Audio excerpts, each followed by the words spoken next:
Magpapalit ako ngayon ng valve cover gasket kasi meron ng mga leak. Ayan. So para maiwasan yung major damage sa makina, papalitan natin yung valve cover gasket para makita na rin kung may mga tagas na rin sa oil seal nya. So ang nagiging issue nya rin kasi nagkakaroon ng jerking dahil yung spark plug nya medyo nababasa dahil dun sa leak na valve cover gasket.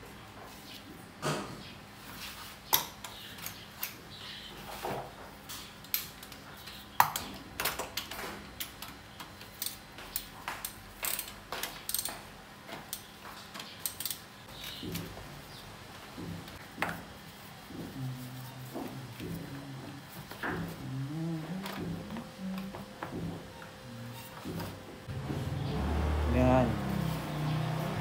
Ayan.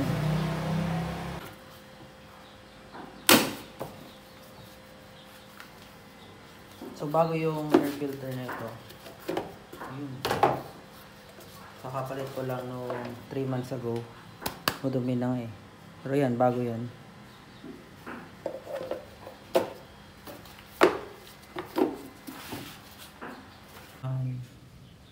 Yung sa throttle cable, tapos yung ibang hose. So tapos itong ano. Ngayon, ito naman ang 5 bolts dito sa intake manifold ang kailangan alisin.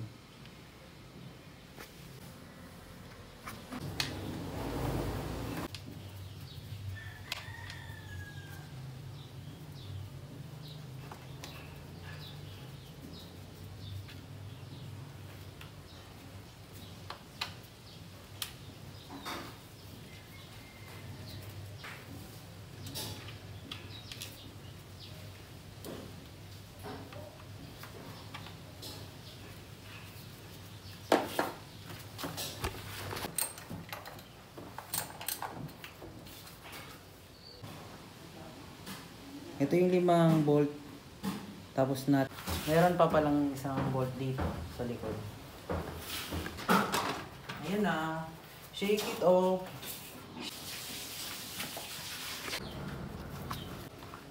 So, ayan, 10mm yung gamit na bolt para dito. Pero alisin ko muna itong sa...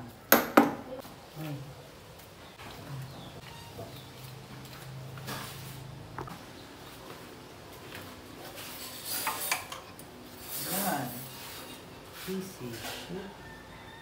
Talaga na ako. So yan na. Need na talaga mag-change oil.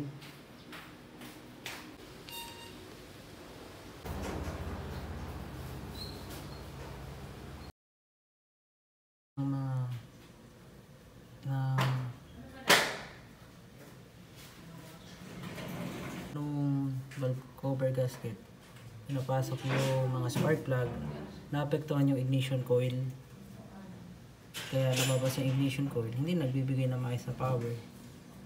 Yan, may mga bakas na. Ayan, nilinis ko na. Yan, medyo okay na, malinis na rin.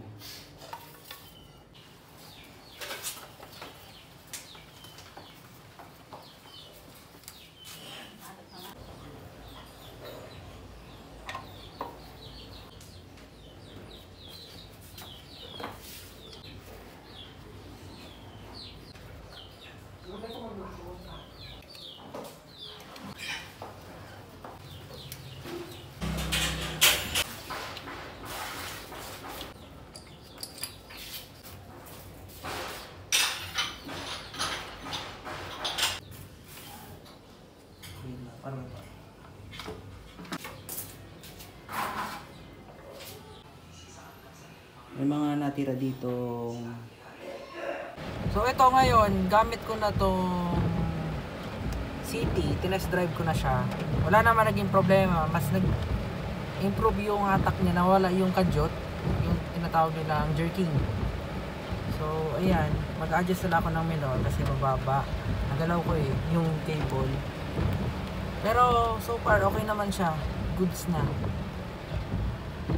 And, observe ko na lang kung babalik pa yung leak or kung magkakaroon pang ibang leak. Ako may mga iba pang leak na kailangan ayusin. Tapos, pero bago yon engine wash ko muna para makita ko kung ano yung mga leak na kailangan pang ayusin or kung babalik pa yon. So hanggang dito na lang mga master. Peace.